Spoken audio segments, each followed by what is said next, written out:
أعوذ بالله من الشيطان اللعين الرجيم بسم الله الرحمن الرحيم الحمد لله رب العالمين بارئ الخلائق أجمعين باعث الأنبياء والمرسلين والصلاة والسلام والتحية والإكرام على سيدنا ونبينا وحبيب قلوبنا وطبيب نفوسنا وشفيع ذنوبنا أبي القاسم محمد اللهم صل على محمد وآل محمد وعلى أهل بيته الطيبين الطاهرين المعصومين المظلومين الذين أذهب الله عنهم الرجس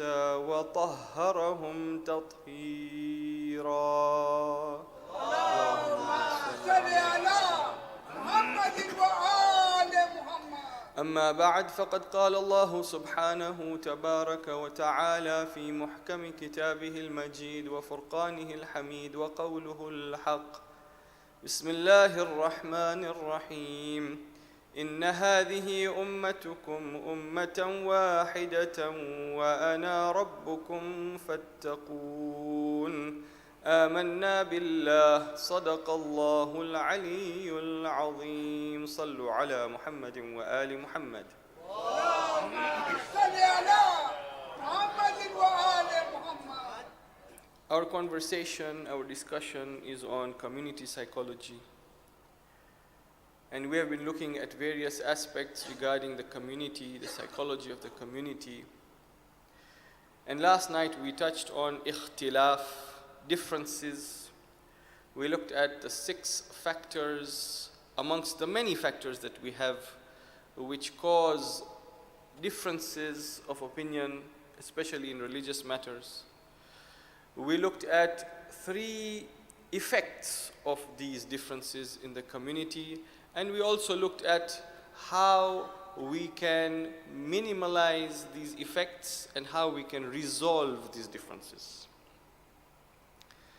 Tonight we want to discuss about another very important aspect of communal life, which not only plagues our community but many other communities around the world, and that is the problem of blind following. You know that Islam is a religion that does not allow us to follow blindly. In Islam, there is a lot of emphasis given to the aql that Allah Azza wa Jal has given us, and we are required to think, to understand before we embark on any action. It is not sufficient for us to follow blindly. Even when it comes to taqleed, taqleed in Arabic means blind following. That is the simplest definition of taqleed. You follow without questioning.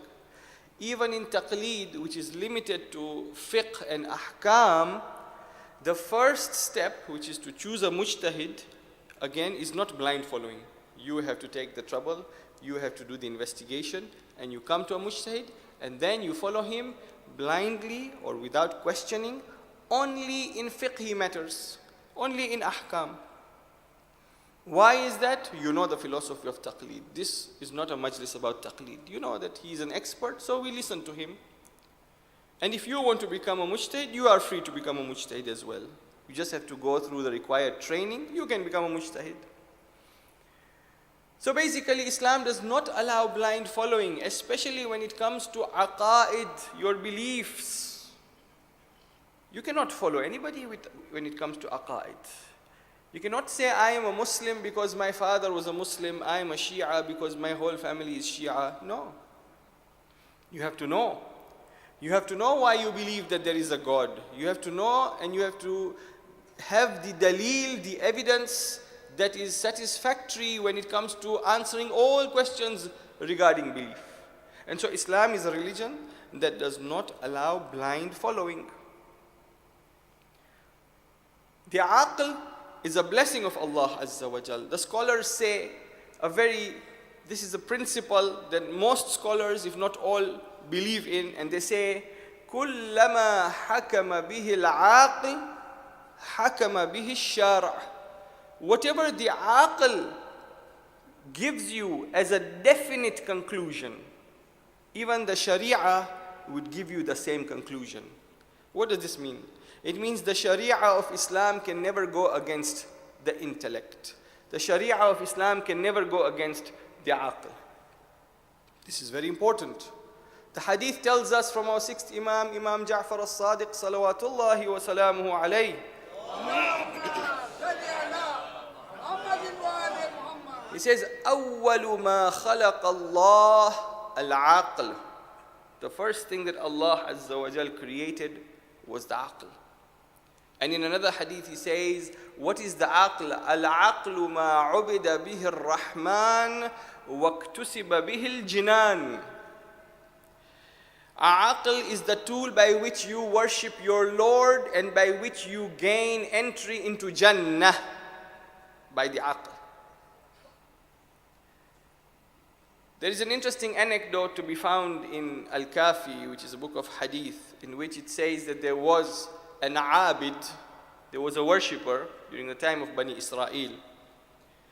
And he used to worship so much that there were some angels in the heaven who were impressed by his worship.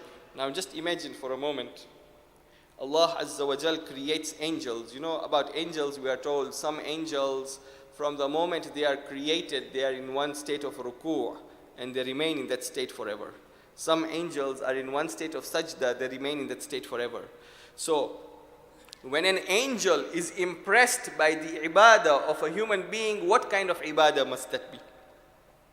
He was impressed.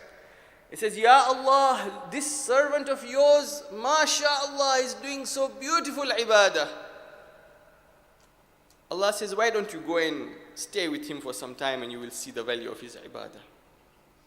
So the angel comes down in the form of a human being. He goes to that abid, he goes to that worshipper and he tells him, I would like to join you. I would like to sit with you, and if you allow me, we can worship Allah together. The abid says, yes, come. And for a few days, they worship Allah Azza wa Jal together. One day, that angel strikes up a conversation with that abid. He says, MashaAllah, we are so lucky. We are spending our time in the ibadah of Allah Azza wa Jal. This place that we are worshiping Allah in is so scenic. It's so beautiful. There is such a nice breeze coming here. And he was giving him positive traits about that area when suddenly that abid said, but there is one problem. What is the problem? He said, Allah doesn't have a donkey. If he had a donkey, he could have sent the donkey here. This extra grass that you see growing here is going to waste. It's going to waste. When the angel heard this, his impression of that abid immediately changed. And he goes back to Allah Azza wa Jal, and Allah Azza wa Jal tells him, إِنَّمَا أُثِيبُهُ عَلَى قَدْرِ عَقْلِهِ. His thawab is based on the level of his intellect, of his aql. So it is not the quantity of worship, it is not how much worship we perform, rather the quality, and the quality is based on aql, it is based on understanding. Islam gives a lot of emphasis on aql and the intellect. And therefore there is no blind following in Islam. The English have invented some words and some phrases that are very apt for blind followers. You must have heard. For example, they use the word ape. He aped that person. You know, ape is is a monkey actually. And that's why they also say monkey see, monkey do. Blind following. Without thinking, without contemplating, without reasoning. Because you see someone else doing it, you do it. This is not allowed in Islam. Sometimes within our community we say, but this is being performed in Iran and Iraq, so it must be correct, so we should follow. Habibi, it's not like that. It's not because it is being done in Iran, it is always correct, or it is being done in Iraq, it is always correct. Sometimes we are doing what is correct, what they are doing is wrong. Let me give you an example. There is a new trend where when the dua is being recited, be it dua kumail or dua sabah, you find the reciter climbs on the pulpit and he faces the people and he recites the dua. Whom are you addressing, O reciter? Are you addressing the people or are you addressing Allah Azza wa Jal? If you are addressing Allah Azza wa Jal, it behooves you to sit with the people, face the Qibla and recite the dua. Common sense. We're not saying anything haram or makruh or anything. Just think about it for a minute and see. In our community, when a person recites dua, they face the Qibla with the rest of the people. It is good to recite dua together. But since when did it become mustahab, or where did this practice come about that you have to face the people and recite dua? Dua, you are talking to Allah Azza wa Jal. This is just a very small example. I want you all to think about it. And so, we should not use this argument, oh, Iran is doing this, or Iraq is doing this, or India is doing this. No. Allah Azza wa Jal has given you aql. A more prevalent problem in our communities, and not only this community, in our communities in general, is the problem of thinking West is best. Whatever comes from the West, whatever comes from that side of the ocean, that must be the best. And we start copying without thinking, blind following. It's very interesting. In Iran, there is a word they use for this. They call it gharb zadegi. Sheikh is seated here, he knows about it. Gharb zadegi. Now translating this gharb zadegi into English is very difficult. One of my friends said the best translation would be Westoxication, like intoxication, but of the West. Westoxication or Occidentosis. These are the words used for diseases. Occidentosis. You have a disease. What is your disease? Whatever the West do, you want to copy. You want to emulate blindly. That's why in Tehran there is one place they've called it Tehrangeles, after Los Angeles. And in that place, really in northern Tehran, you find their lives, they live lives as if they are living in the West. So in our communities, even in our community, sometimes we find, because it comes from Canada or from America or from the UK, so we adapt it, we copy it. MashaAllah, their teaching methodology is so good. Their teaching methodology is good, we implement it in our school. Allahu Akbar. Habibi, let me tell you one thing. While we Muslims were teaching, these people were in the dark ages eating rats. We were teaching. So teaching methodology is not new for us. I'm not saying don't copy anything from anybody. No. We are saying take what is good, no problem. We are not a perfect community. We are ready to take what is good from any community, Muslim or non-Muslim. The problem comes when we take blindly. When just because it comes from there, we take it. Just because it comes from this country, we take it. No. Islam says aql, aql. And when you look at the history of Islam, you find that in Islam, the history of Islam has so many beautiful discussions, so many intellectual discourses. Things that some people have never thought about were being discussed among scholars in Islam. One day a person comes to one scholar and says, do you say that sleep is pleasurable? There is pleasure in sleep. The scholar says, yes. So, okay, if that is the case, answer me this. If there is pleasure in sleep, when do you feel that pleasure? Is it before you go to sleep? If you say it's before you sleep, you have not yet slept yet. Is it after you wake up? If it's after you wake up, you've already woken up now. Is it during your sleep? If it's during your sleep, you are unconscious. How can you feel the pleasure? Allahu Akbar. When does sleep become pleasurable? And so that scholar was dumbfounded for a moment, and then he went and he talked with other scholars, and they realized, no, the pleasure of sleep is actually relief from pain of this world. While you are in sleep, and you are away from this dunya for those few moments where your soul now goes to Allah and you are away from this dunya, that is the pleasure of sleep. Now, who would have imagined such a question? This type of question was being discussed in Islamic circles, in Muslim circles.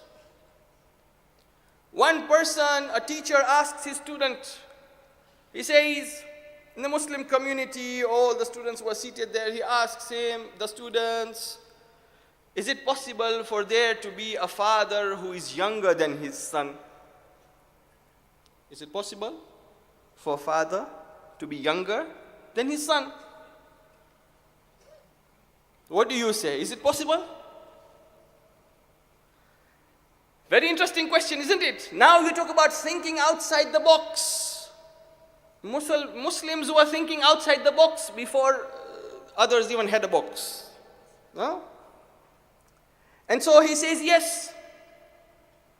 Uzair, the Prophet Uzair, Allah Azza wa Jal, when he was passing by that village and he saw all the people were dead, the whole village was dead, and he prayed to Allah, oh Allah, how will all these people come back to life? And Allah causes Uzair to die for 100 years. At that moment, Uzair's wife was pregnant. And when Uzair was raised back from the dead, he died when he was 50. When Allah raised him back again, he was still 50. Now he goes to his home and he knocks on the door, and an old man of 100 years opens the door. That is his son. The son is older than father. These are just some very simple examples. In the Islamic world, wonderful discussions, intellectual discussions, things that give you pleasure when you read them, that your curiosity is awakened, you want to read more. This is there in Islam. Islam says, aql, think, discuss, ponder, debate. Not follow like sheep. No. And that is why when one of the Bedouin Arabs comes to the Holy Prophet Muhammad sallallahu alayhi wa alihi,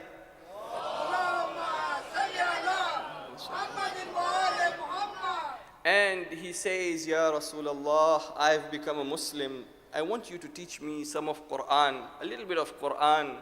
And the Prophet begins to teach him some verses of the Quran.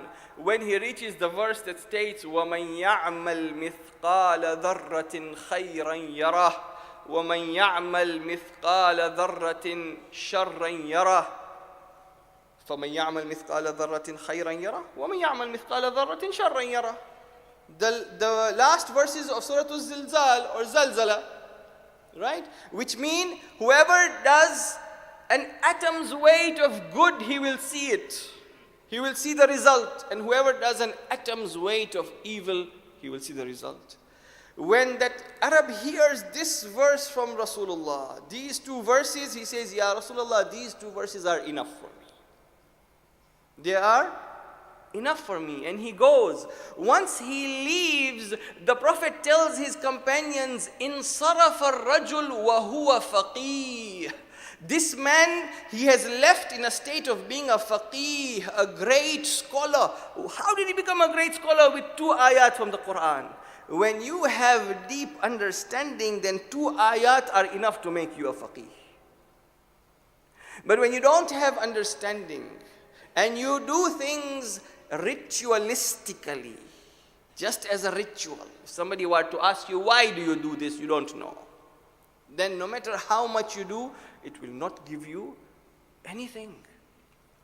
And so Islam gives so much emphasis on using the intellect and understanding why is it that you do what you do? Why is it that you worship Allah like this? Why do you pray to Allah? Why do you fast? Why do you come for azah? You should have an intellectual and a logical answer for all these things. And this has been the seerah of the Ahlul Bayt alayhimus salam right from the beginning. And that is why when a person comes to our first Imam, Amirul Mu'mineen Ali ibn Abi Talib, salawatullahi wa salamu alayhi,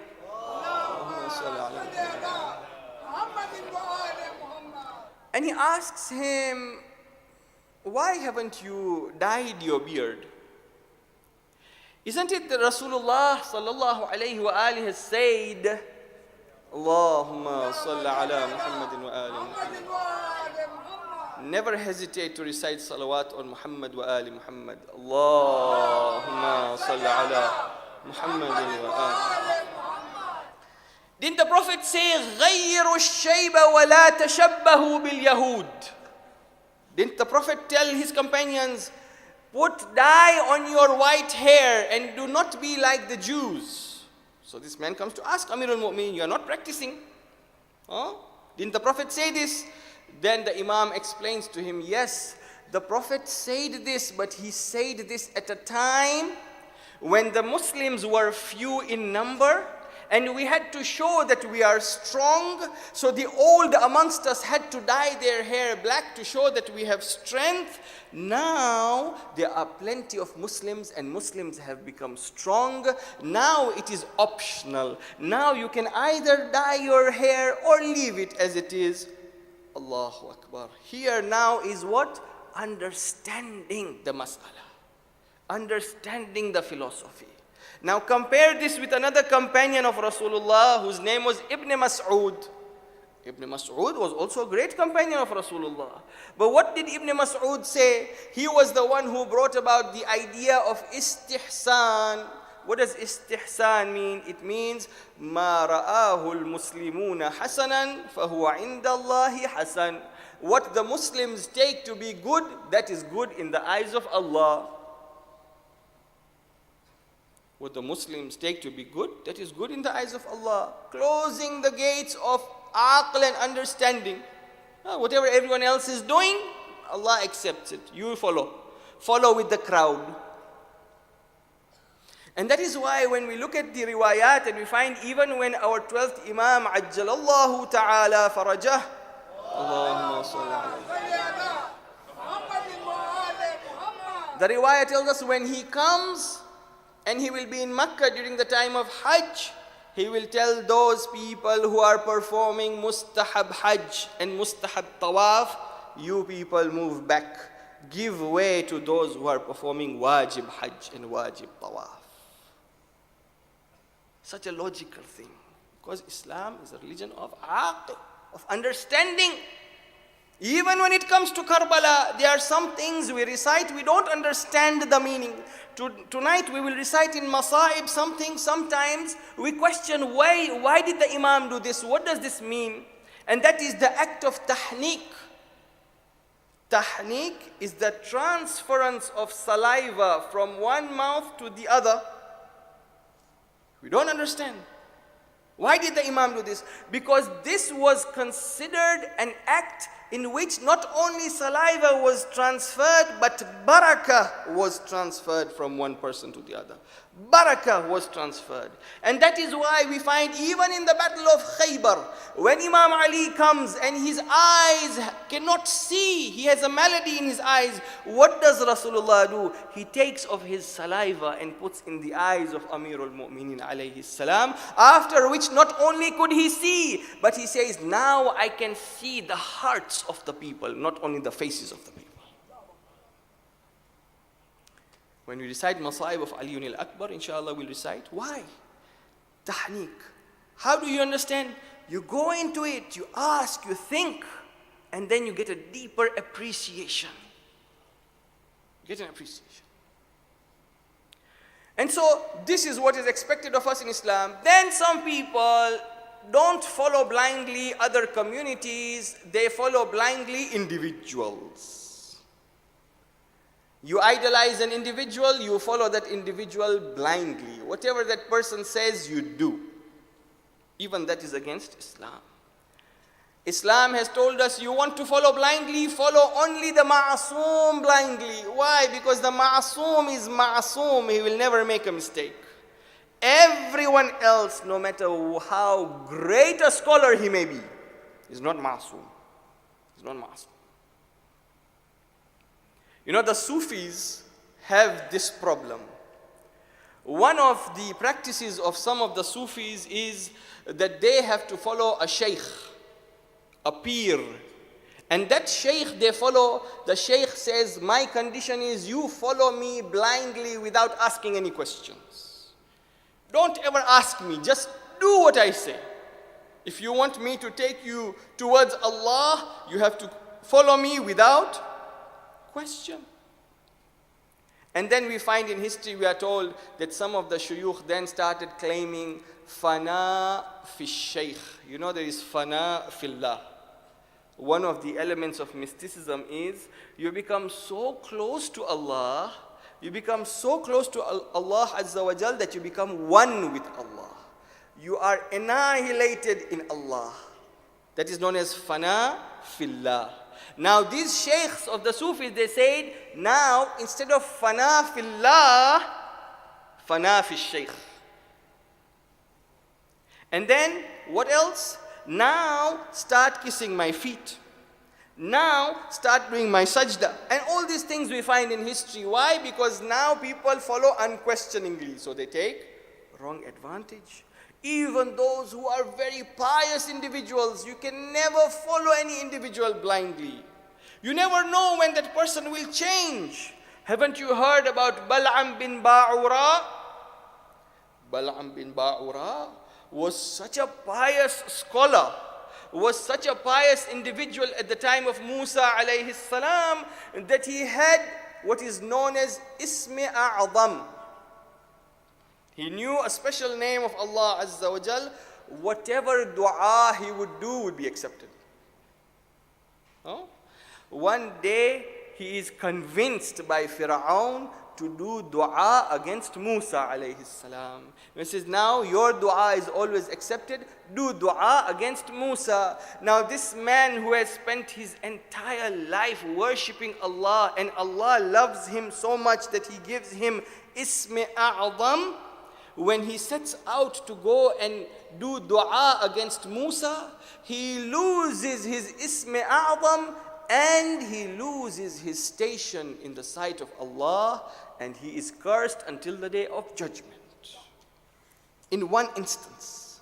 So if you say, no, I'm following this individual blindly because he is very pious, he's a great scholar, then remember the story of Bal'am bin Ba'ura. Maybe today he is a great scholar, very pious. Tomorrow, who knows?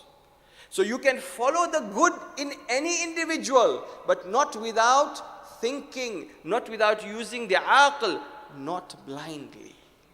Not blindly. Sallu ala Muhammadin wa ali Muhammad.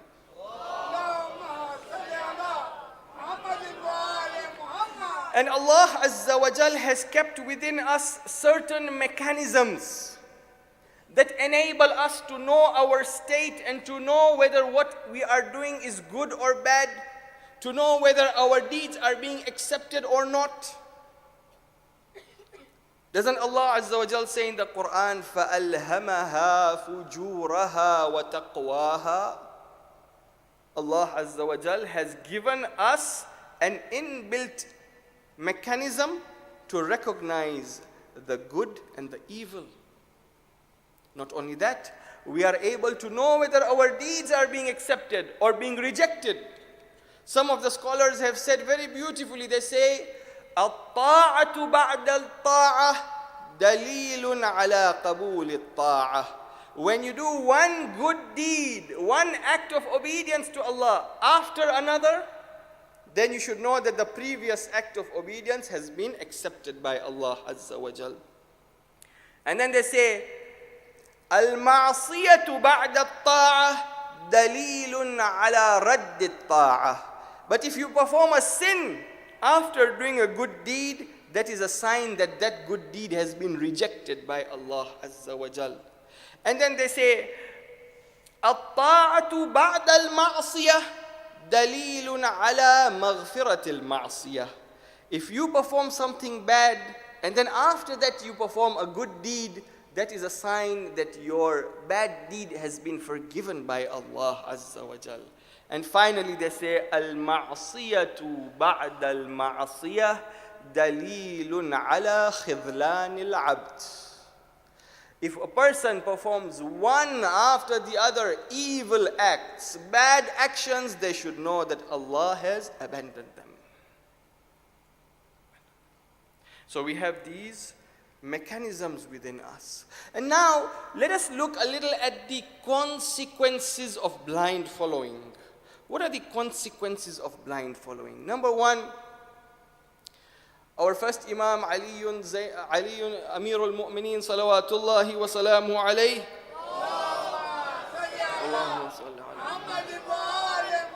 He says in a beautiful hadith that whenever a person copies another person or another community, he becomes part of that community. He is counted as one of them. قَلَّ مَا تَشَبَّهَ بِقَوْمٍ قَلَّ مَنْ تَشَبَّهَ بِقَوْمٍ إِلَّا أَوْشَكَ أَنْ يَكُونَ مِنْهُمْ. That means if you blindly follow a community, you will become part of that community. You will be counted amongst them. Think for a moment. Think for a moment. And in another riwayat we are told that man ahabba qawman hushira ma'ahum. Whoever loves a community is raised on the day of judgment with that community. So if you are very much impressed by a certain community and you want to follow them blindly and ape what they do, then you will be raised with them on the day of judgment. You will be counted amongst them. That is the first consequence. The second consequence is that if you follow blindly, then you will end up doing things that don't make any sense. You will go away from aql, from the intellect, because now you have closed the doors of aql and you have gone blindly. There was a man who had a servant, a very lazy servant.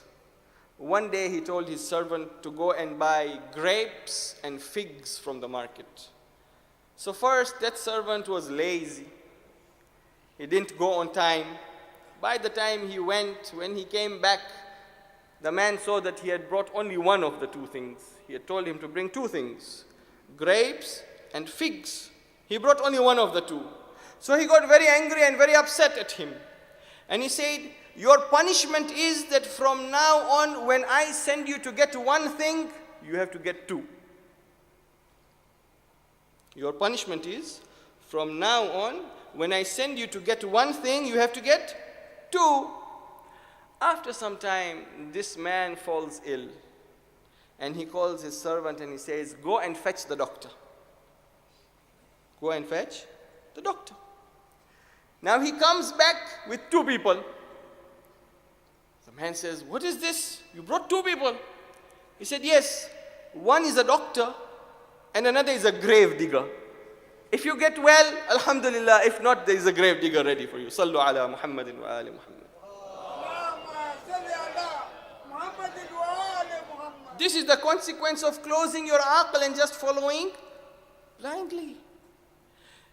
Another consequence of following blindly is you start believing in things that don't make sense, things that border on superstition.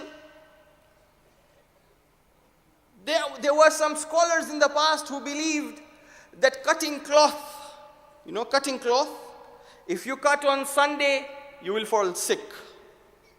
If you cut on Monday, you will become rich. If you cut on Tuesday, a thief will come to your house. Cutting cloth. Now imagine if you are a tailor, what would you do? These were the kinds of beliefs. Why? Because you are following blindly.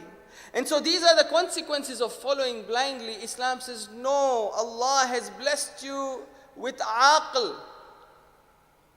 In one of my classes, I asked my students, I asked them, what is the best gift of Allah Azza wa Jal to you? And this is in the riwayat also. And everybody started giving different gifts. The best gift is aql. If your aql goes, imagine how your life would be. Aql. And then try and think for a moment about what is at stake. What is at stake here? The akhirah is at stake. Eternity is at stake. You cannot risk the eternity. You cannot risk forever. You cannot risk akhirah. It is something that nobody would risk. And so you have to use your aql. Do you know how difficult it is when we die? My dear brothers and sisters, it is very difficult. Our sixth Imam, Imam Ja'far al-Sadiq, salawatullahi wa salamu alayhi.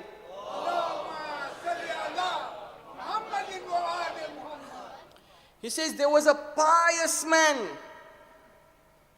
a muttaqi man, a mu'min. One day he passed away from this world and he was kept in his grave. And after everyone had buried him and left, he was given back life. He was brought back to life in his grave, and the angels came to him.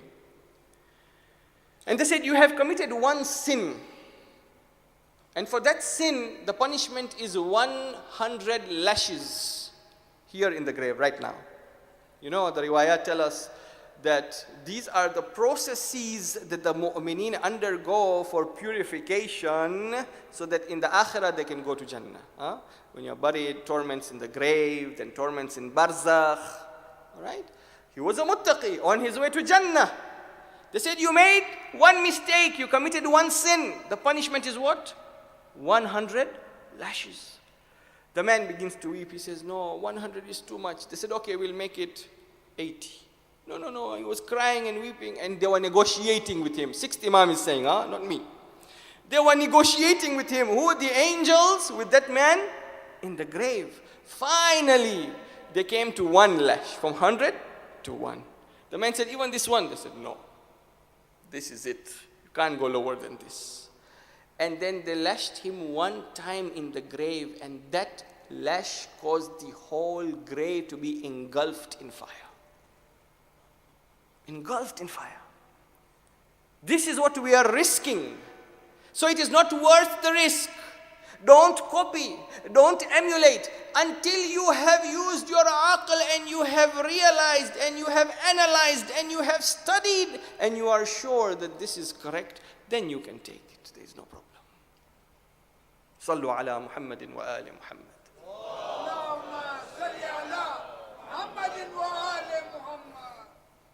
The 9th night of Muharram al-Haram is already upon us.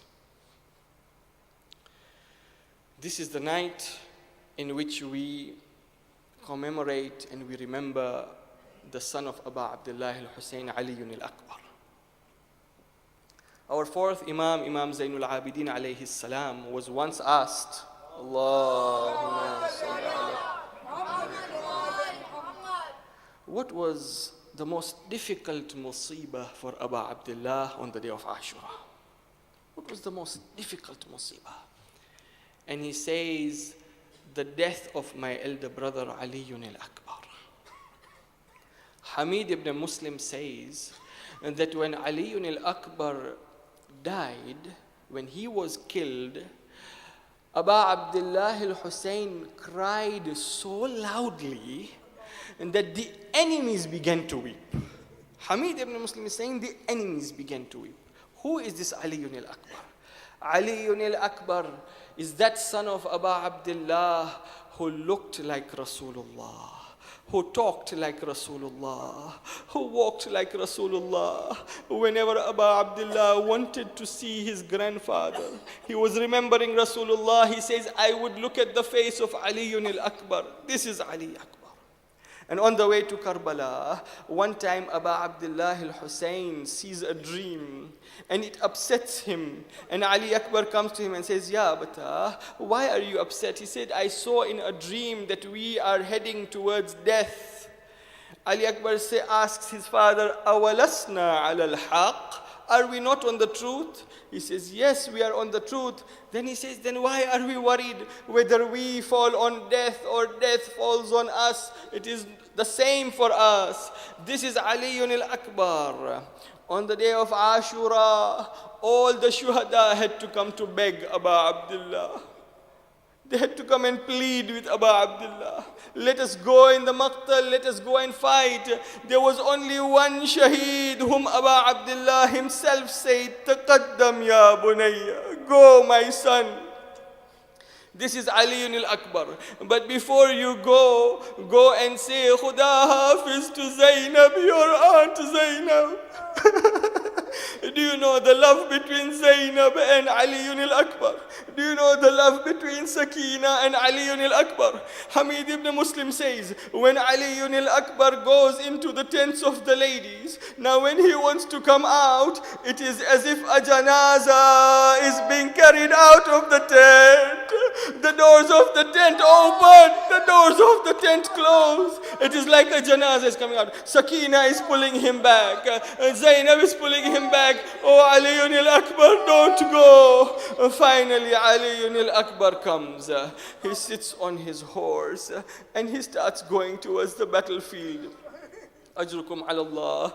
As he starts going towards the battlefield, he hears the sound of footsteps behind him. He turns behind and sees his father, his elder father, Abu Abdullah, is running behind his horse. Ya Abata, did you not give me permission? Why are you following me? Abu Abdullah says, you do not have the heart of a father. You do not know the heart of a father. Ajrukum ala Allah. Ajrukum ala Allah. Ali al-Akbar goes. As he is going, Imam Hussein raises his hands and says, Allahumma ashhad ala hadha al-qawm faqad baraza ilayhim ashbahu an-nas khalqan wa khulqan wa mantiqan bi Rasulillah. Oh Allah, bear witness against these people. I am sending to them one who is just like Rasulullah. And he goes to fight in the battlefield. Now as he is fighting, the Maqatil tell us that he kills 120 people. But his mother is standing outside the tent and she is looking at her son Ali al-Akbar. Suddenly the thought comes in her heart, I wish I could once again meet my son one last time. So she raises her hands and she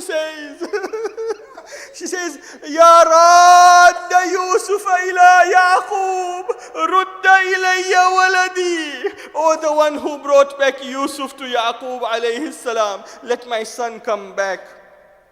Hazadaro. Ali Akbar jab wapas aaye hai, تو ابا عبداللہ سے کہا بابا آپ نے میری جنگ کو دیکھا؟ حسین نے کہا مرحبا بیٹا مرحبا، میں نے آپ کی جنگ کو دیکھا۔ اس کے بعد ایک مرتبہ علی اکبر کہتے ہیں بابا اگر میرے پاس 2 قطرے پانی کے ہوتے 2 قطرے پانی کے ہوتے میں ان اشقیاء کو دکھا دیتا کہ میرے بدن میں علی کا خون دوڑ رہا ہے۔ ایک مرتبہ حسین نے علی اکبر سے کہا بیٹا علی اکبر ایسا کرو اپنی زبان کو میری زبان میں رکھ لو، شاید کوئی تسلی ملے۔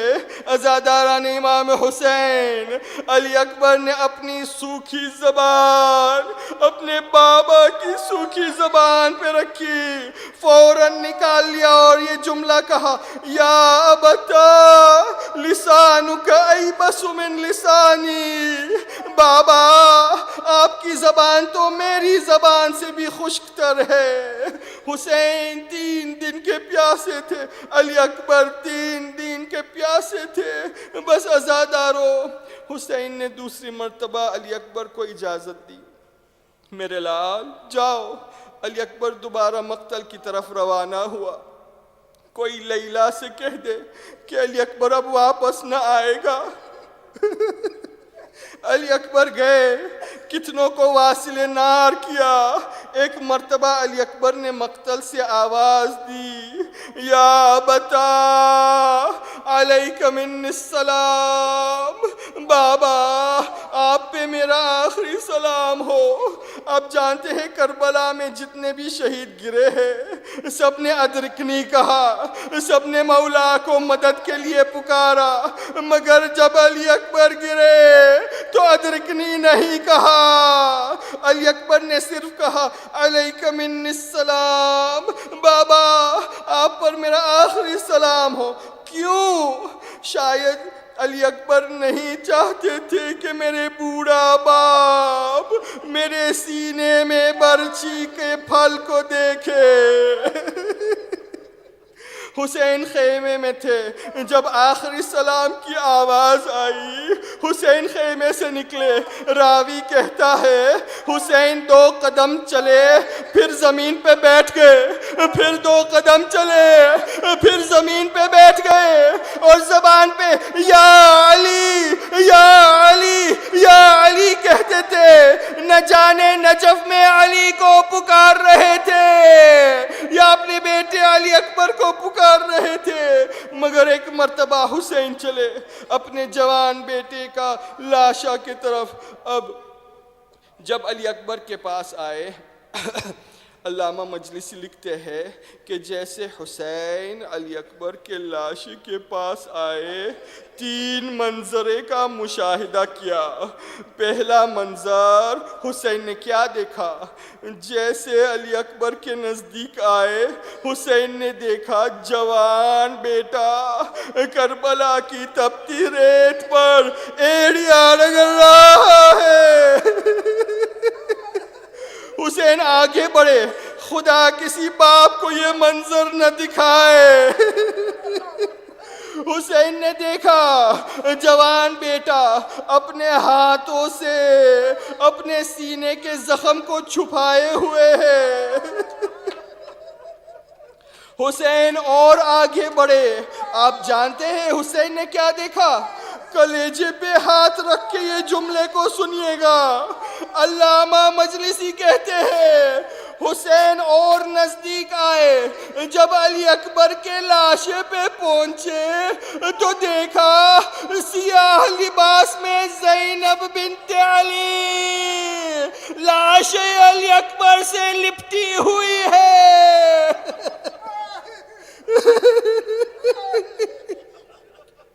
حسین کھڑے ہوئے, کہا بہن زینب یہاں کیسے؟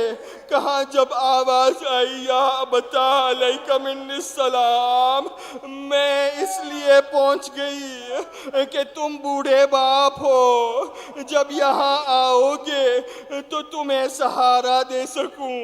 ایک مرتبہ حسین نے کہا بہن زینب خیمے میں تشریف لے جائیے. زینب کو خیمے کی طرف روانہ کیا اور خود علی اکبر کے پاس بیٹھے. بس ایک مرثیہ پڑھا جس کا ایک جملہ تھا بنیا بنیا بنیا بنیا اے میرے لال اے میرے فرزند علی الدنیا بعدک العفا, تیرے بعد دنیا اور دنیا کی زندگی پہ خاک ہے. بس عزیزو حسین کا امتحان یہ تھا کہ ابھی سینے سے برچی کے پھل کو نکالنا تھا. حسین زمین پہ بیٹھے, ایک ہاتھ علی اکبر کے سینے پہ رکھا, دوسری ہاتھ علی اکبر کے سینے سے اس برچی کو نکالا, خون کا فوارہ نکلا. ایک مرتبہ حسین نے اپنے منہ کو علی اکبر کے منہ پہ رکھ دیا اور کہا یا علی میرے بیٹے یہ کیا ہوا, میرے لال یہ کیا ہوا. بس یہ کہنا تھا کہ علی اکبر نے ایک ہچکی لے کے اس دنیا سے جنت کو سدھار گئے. حسین علی اکبر کے لاش پہ بیٹھے ہوئے تھے. آزادارو اجرکم علی اللہ آزادارو. ایک مرتبہ حسین کھڑے ہوئے, علی اکبر کا لاشا اٹھانے کی کوشش کی. علی اکبر کا لاشا اٹھانے کی کوشش کی. 18 برس کے کریل جوان کا لاشا تھا, بوڑھا باپ میدان کربلا میں. ایک مرتبہ علی اکبر کا لاشا کو اٹھانے کی کوشش کی. راوی کہتا ہے حسین کھڑے ہوئے پھر بیٹھ گئے. حسین نے علی اکبر کو اٹھایا پھر بیٹھ گئے. حسین سے جوان کا لاشا نہ اٹھا. ایک مرتبہ کھڑے ہو کے خیمے کی طرف دیکھے اور کہا اے بنی ہاشم کے نوجوانوں آؤ علی اکبر کے لاشے آؤ علی اکبر کے لاش کو اٹھانے میں مدد کرو. ایک مرتبہ جب لاشا خیموں میں آیا ہے, بیبیاں خیموں سے باہر نکل آئی. واہ علیہ واہ اکبرہ کی آوازیں بلند ہوئی. واہ علیہ واہ اکبرہ. کہتی تھی ماں کو برلا شے سے لپٹ کر ہائے